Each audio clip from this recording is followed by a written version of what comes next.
आज हम करने जा रहे हैं जे फॉर जज। अब जे फॉर जज करने से पहले मैं दोबारा से अपनी जो एम्पावरमेंट थ्रू नॉलेज बुक है हमारी, उसके अंदर दी हुई जो अल्फ़ाबेट है वो एक बार दोबारा से आपको सुनाना चाहूँगा, ताकि आपको पता चल जाए कि हम क्या पढ़ रहे हैं, क्या पढ़ा रहे हैं। आप बताओ ABC। A for admin, B for ballot box, C for constitution, D for democracy, E for election, F for freedom, G for government, H for happy, I for independent, J for judge, K for knowledge, L for law, M for money, N for notice, O for opinion, P for power, Q for question, R for right, S for social, T for tax, U for unique, V for word, W for work, X for X-ray, Y for youth, Z for zero. Very good, sit down. आपने alphabet सुने, A for admin, B for ballot, C for constitution, D for democracy. अब जो D for democracy है, उसके अंदर हम democracy की जब डेफिनेशन पढ़ते हैं तो उसके अंदर हमने डिफ़ाइन किया हुआ कि डेमोक्रेसी रियल लाइफ में कैसे फंक्शन करती है। अब हमारी जो डी फॉर डेमोक्रेसी की डेफिनेशन है वो government by people, of people, by the people के अलावा है। उसके अंदर हम फंक्शनल फॉर्म ऑफ डेमोक्रेसी बताते हैं कि डेमोक्रेसी फंक्शन कैसे करती है, और उसी के चलते हुए जे फॉर जज जो आज हमारा चैप्टर है, जे फॉर जज का रोल कहाँ आता है डेमोक्रेसी के अंदर, वो आज हम जानने की कोशिश करेंगे। तो उससे पहले कि हम ये करें, मैं आपको बता देता हूँ डी फॉर डेमोक्रेसी की डेफिनेशन जो हम बच्चों को पढ़ाते हैं। हमारा जो अल्फ़ाबेट का चार्ट है जिसमें A for admin, B for ballot, C for constitution, D for democracy है। हम पढ़ाते हैं डी फॉर डेमोक्रेसी क्या होती है, जिसमें ई फॉर इलेक्शन होता है, उसमें वी फॉर वोट डलती है, जिसको ज़्यादा वोटें मिलेंगी वो ई फॉर इलेक्ट होता है। ऐसे जो लोग इलेक्ट होते हैं वो मिलकर जी फॉर गवर्नमेंट बनाते हैं। अब जी फॉर गवर्नमेंट चलाने के लिए गवर्नमेंट को हम पब्लिक टी फॉर टैक्स का पैसा देते हैं। अब टी फॉर टैक्स का पैसा दे दिया, हमने अपनी ड्यूटी कर दी।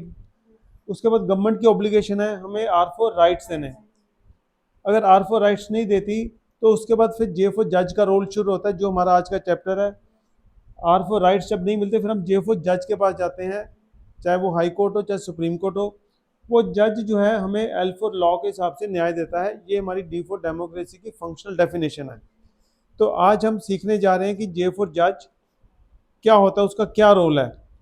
और जे फॉर जज का जब हम रोल पढ़ेंगे तो उसको हमें समझना है कि अपनी नॉर्मल लाइफ में, डे टू डे लाइफ में हम अपने झगड़ों को कैसे निबाड़ते हैं, और जो एज पर लॉ झगड़ों को निपटारा करते हैं वो कैसे करते हैं। ठीक है, तो पहले मैं चिंता को बोलता हूँ कि जे फॉर जज की जो हमारी डेफिनेशन है वो सुनाए। A person who decide a dispute between two or more persons as per the law of the land. Very good. तो a person who decides a dispute between two और more persons as per law of the land. अब हमारे भारत देश का अपना कानून है, England का अपना कानून है, अमेरिका का अपना कानून है। जो डिस्प्यूट भारत देश में होगा उसको settle as per law in India करेंगे अगर हम लीगल अथॉरिटीज़ के पास जाते हैं। नॉर्मली हम क्या देखते हैं कि दो बच्चों के बीच जैसे आपके घर में झगड़ा होता है, हम माँ के पास जाते हैं या जो भी हमारे से बड़ा है उसको बोलते हैं कि इसने ये किया, तो दूसरा बच्चा अपनी सफाई देता है कि मैंने नहीं किया, इसने किया। होता है ना, ये बड़ा नॉर्मल है। फिर माँ या फादर या कोई बड़ा व्यक्ति अपने घर में दोनों की बात सुन के देखता है कि भी किसने डिस्प्यूट किया, और कोशिश करता है कि डिस्प्यूट आगे ना बढ़े। वो कहता है, वो समझाने की भी कोशिश करता है, समझाकर भी दोनों को शांत कर देता है। और अगर किसी से गलत हुआ होता है तो उसके लिए कुछ ना कुछ ऐसा बोलता है, ऐसा दूसरे बच्चों को समझाता है कि ताकि जिसको कमी हुई है उसकी कमी दूर हो जाए। ठीक है, ऐसे होता है, मान लो दो टॉफ़ियाँ बांटी गई, एक ने दोनों उठा ली, एक बच्चों को एक भी नहीं मिली, तो माँ दूसरे बच्चों को कहेगी तू एक टॉफ़ी इसको दे दे। ठीक है, तो वो अन्याय नहीं करना चाहेगी, क्योंकि माँ को भी पता है कि जब दोनों के लिए एक एक टॉफ़ी आई है तो एक बच्चा दोनों टॉफ़ियाँ क्यों ले। ठीक है, ये नॉर्मल हम देखते हैं। ऐसे ही हम दुकानदार के पास पैसे देने गए, सामान खरीदने गए, सामान खरीदने के लिए हमने पैसे दे दिए, तो दुकानदार की ड्यूटी है कि जिसके लिए पैसे लिए हैं वो सामान हमें दे दे। अगर वो सामान नहीं देता है तो झगड़ा हो जाएगा। ठीक है, फिर हम किसी व्यक्ति को बोल देंगे, किसी पड़ोसी को बोल देंगे, देखो जी दुकानदार ने पैसे लिए लेकिन सामान नहीं दिया।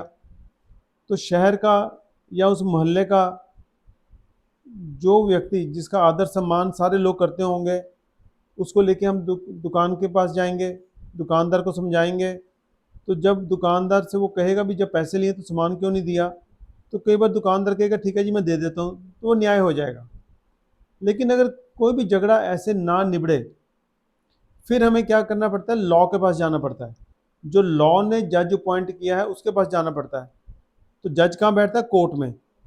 ठीक है, तो जज क्या करेगा, उसको जो न्याय देना है वो न्याय अपनी मर्जी से नहीं दे सकता, ये ध्यान रखना। चाहे आप सच्चे हो चाहे आप झूठे हो, जज को ये देखना है कि मेरी कोर्ट में, मेरी अदालत में किसने अपना केस को प्रूव किया। मान लीजिए आपने किसी को कबाड़ बेचा, ठीक है। अब कबाड़ के बदले में कबाड़ी ने क्या देने थे, पैसे। अब जब उसने पैसे नहीं दिए तो झगड़ा हो गया, ठीक है। हमने उसको रिक्वेस्ट की कि हमारे पैसे दे दो, मेहनत के पैसे हैं, उसने नहीं दिए। अब अगर झगड़ा नहीं निपटेगा, वो पैसे नहीं देगा, तो हम क्या जाएंगे, कोर्ट के अंदर। ठीक है, अब हमने कोर्ट को कहा कि इसने हमारे से कबाड़ लिया था, पैसे नहीं दिए। अब कोर्ट कहेगी जो ये बात आप कह रहे हो इसका कोई सबूत है, ठीक है। अब दूसरा व्यक्ति को कोर्ट बुलाती है, उससे पूछती है भाई हाँ भी आपने कबाड़ लिया था, आपने पैसे नहीं दिए। वो अगर कह दे कि मैं तो कबाड़ लिया ही नहीं, अगर आपके पास कोई सबूत ही नहीं है तो कोर्ट कैसे मान ले कि आपने कबाड़ दिया। तो कोर्ट क्या एक्सपेक्ट करेगी उसको, क्योंकि जो फैसला लेना है एज पर लॉ लेना है। मान लीजिए आपने कबाड़ दिया, जब कबाड़ दिया उस वक्त कोई आपके साथ आप खड़ा था, आपने उसको भी कोर्ट में ले गए, देखो जी ये मेरा गवाह है, इसके सामने मैंने कबाड़ दिया। अब जो दूसरा व्यक्ति है वो भी अपना गवाह ले आता है, वो कहता है देखो जी जब इन्होंने कहा कि ये गवाह था, इतने बजे तो मैं था ही नहीं वहाँ पर, देखो ये मेरे भाई गवाह खड़ा है। तो कोर्ट कंफ्यूज हो जाएगी, कोर्ट को कैसे पता चलेगा कौन सच बोल रहा है कौन झूठ बोल रहा है। अब इन दोनों में के झगड़े में एक बंदा सच है एक झूठ है, ठीक है ना, दोनों झूठ नहीं है दोनों सच्चे नहीं है, तो कितना मुश्किल है कोर्ट के लिए। तो कोर्ट बातें सुन के फैसला नहीं दे सकती, ठीक है। चाहे एक आदमी सच्चा है, जिसने केस लगाया वो सच्चा है, उसने कबाड़ दिया, कबाड़िया ने पैसे नहीं दिए, ये सच्ची है। लेकिन अगर उसके पास लॉ के हिसाब से दस्तावेज नहीं है, डॉक्यूमेंट्स नहीं है, तो कोर्ट के अंदर उसका जो केस है वो कमज़ोर पड़ जाएगा। क्योंकि कोर्ट को ये देखना है कि कागजों के सबूत में, दूसरे सबूतों के आधार पे क्या ये निष्कर्ष निकलता है, क्या ये कंक्लूजन निकलती है कि वाकई ही एक इंसान ने दूसरे इंसान को कबाड़ बेचा था और दूसरे बंदे ने कबाड़ लिया था लेकिन पैसे नहीं दिए। तो ये सारी बातें प्रूव करनी पड़ेगी। अब इसमें यह भी देखना पड़ता है कि मान लो आपने कबाड़ बेचा, उसमें से कोई ऐसी आइटम थी जो बैन है भारत देश में, वो आइटम आप बेच ही नहीं सकते थे, ठीक है। मान लो कि किसी जानवर के हड्डियां हैं जो बैंड है, किसी की चमड़ी है, ठीक है। अब कोर्ट में आप केस करने चले जाओ, देखो जी मैंने शेर की चमड़ी इसको बेची थी, इसे पैसे नहीं दिए, तो कोर्ट वो केस लेगी भी नहीं। क्योंकि भारत में जानवरों की जो खाल है, जैसे शेर की खाल है, ऐसे कुछ जानवर हैं जिनकी खाल में लेन देन आप नहीं कर सकते, उनको मार भी नहीं सकते। तो अगर ऐसा इलीगल काम जो पहले ही कानून ने कहा है कि आप काम कर ही नहीं सकते, उस काम के रिलेटेड अगर आपका झगड़ा हो गया तो आपको कोर्ट आपका सुनवाई नहीं करेगी। तो इसलिए जे फॉर जज के पास कैसे हम जाएंगे, हमने क्या कहा था कि जी फॉर गवर्नमेंट की को हमने टी फॉर टैक्स दे दिया। अब टी फॉर टैक्स के बाद गवर्नमेंट की क्या जिम्मेदारी थी, हमारे आर फॉर राइट्स देने। अब राइट्स क्यों जरूरी है, हमने पढ़ा है कॉन्स्टिट्यूशन में कि राइट्स इसलिए जरूरी थे जिससे हर नागरिक को, चाहे अमीर हो गरीब हो, उसको इतने साधन मिल जाएं, कम से कम इतने साधन मिल जाएं, इतने अवसर मिल जाएं आगे बढ़ने के कि वो अपनी काबिलियत के हिसाब से, अपनी क्षमता के हिसाब से, अपनी सोच और विचार के हिसाब से आगे बढ़ सके। यही पर्पस था। तो वो राइट्स इसलिए इंश्योर किए गए कि ये मिनिमम, कम से कम इतनी सुविधा तो हर नागरिक के पास होगी ही होगी, उसको किसी के ऊपर निर्भर नहीं होना पड़ेगा, उस नागरिक को किसी के आगे हाथ नहीं फैलाने पड़ेंगे। तो अब जब ये सुरक्षित कर दिया गया संविधान ने हमारे कि ये तो मिलना ही मिलने हैं ये राइट्स, हम आर फॉर राइट्स, जब हम आर फॉर राइट्स करेंगे तो हम डिटेल्ड में डिस्कस करेंगे। अभी हम राइट्स को डिटेल में यहाँ पे डिस्कस नहीं कर रहे हैं, हम सिर्फ जे फॉर जज का रोल समझने की कोशिश कर रहे हैं कि वो जो आर फॉर राइट्स हैं उसके लिए हम जे फॉर जज के पास जाएंगे। अब जज देखेगा कि कॉन्स्टिट्यूशन ने ये कहा है कि आपको right to life with human dignity है, राइट टू एजुकेशन है, राइट टू फूड है, राइट टू शेल्टर है। तो ये अगर आपको नहीं मिल रहा किसी भी वजह से, तो जे फॉर जज के पास अधिकार है, क्योंकि लॉ में लिखा हुआ है, एल फॉर लॉ में लिखा हुआ है, कॉन्स्टिट्यूशन में लिखा हुआ है। तो वो क्या करेगा, क्योंकि ये जो राइट्स देने हैं गवर्नमेंट ने देने हैं, हमने देखा ना आर फॉर राइट्स जो फंडामेंटल राइट्स हैं ये गवर्नमेंट ने देने हैं। जैसे हमने कहा कि हमने सामान कबाड़ियों को बेचा, पैसे किसने देने थे, कबाड़िए ने। तो वो जो पैसा देने का जिम्मेदारी थी कबाड़िए की थी, तो वो हमारा राइट पैसे लेने का किसने देना था, कबाड़िए ने। पर ये जो राइट्स फंडामेंटल राइट्स हैं, आर फॉर राइट्स जो हम डिस्कस करते हैं बार बार, जो मौलिक अधिकार हैं, ये अधिकार हमें सरकार ने देने हैं, जिसके लिए हमें सरकार को पैसा नहीं देना। ये सरकार की जिम्मेदारी है कानून के हिसाब से कि ये अधिकार तो हमें देने ही देने हैं, ठीक है। तो जब अगर ये सारे अधिकार नागरिकों को मिल जाए, R for rights fundamental rights, तो कोई भी इंसान हमारे देश में गरीब नहीं रह सकता। अब क्या हुआ, अब जब राइट्स देखने हैं तो जे फॉर जज के पास गए, मान लो हमने बोल दिया जी देखो जी मेरे को शिक्षा नहीं मिल रही, मेरे को स्कूल वाले दाखिला नहीं दे रहे, ठीक है। तो जज क्या करेगा, शिक्षा अधिकारी को अपनी कचहरी में बुला लेगा, या सेक्रेटरी ऑफ द स्टेट को बुला लेगा, या एजुकेशन मिनिस्टर को बोलेगा मेरी अदालत में आओ, बताएगा कि इस बच्चे को शिक्षा का अधिकार क्यों नहीं दिया जी आपने, ठीक है। वो कोई भी बहाना लगाए, जज कहेगा तेरा बहाना नहीं सुना, क्योंकि ये फंडामेंटल राइट है, इसमें कोई कागज नहीं पूरा करना, कोई डॉक्यूमेंट नहीं देना, इनको राइट दो, आपकी जिम्मेदारी है ये देना, डॉक्यूमेंट तैयार करवाने भी आपकी जिम्मेदारी है, आप तैयार करो, हमें नहीं पता।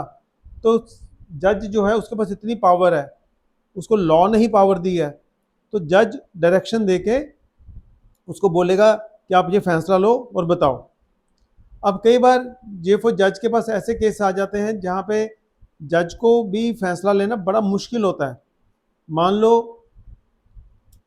एक तो हमारा फंडामेंटल राइट, जैसे हम कहते हैं राइट टू शेल्टर, हमें छत का अधिकार। अब जो गरीब है वो सड़क के किनारे अपनी झुग्गी बना लेता है।